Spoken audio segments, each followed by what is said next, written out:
হিন্দুরা তাদের পূজার সময় সাপকে দুধ খেতে দেয়। এখন দুধ তো সাপের খাবার না, তাহলে সাপ কিভাবে দুধ পান করে, এটা নিয়ে অনেকেরই প্রশ্ন আছে।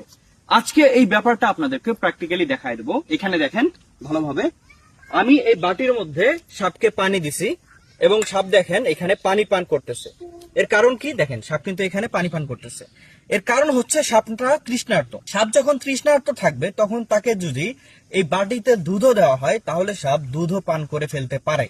যখন পূজার সময় সাপকে দুধ খাওয়ানো হয় তার আগে বেশ কিছুদিন থেকে সাপকে তৃষ্ণার্ত রাখা হয়। তারপর যখন সাপকে বাটিতে করে দুধ দিয়ে দেয় তখন সাপ তৃষ্ণার কারণে ওই দুধই খাওয়া শুরু করে। কিন্তু সাপ ওই দুধ হজম করতে পারে না, পরবর্তীতে সেটা হয় বমি করে দেয়, নয়তো সাপটা মারা যায়। আমার এই ভিডিও করার উদ্দেশ্য ধর্মকে অবমাননা করা না বা কোনো কটূক্তি করা না, আপনারা এটাকে ভুলভাবে নেবেন না।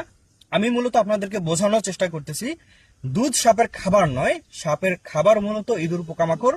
এবং সাপ তৃষ্ণার্ত হলে পানি পান করতে পারে এবং পানি না পেলে যদি সাপকে দুধ দেওয়া হয় সাপ তৃষ্ণার কারণে দুধও খেতে পারে।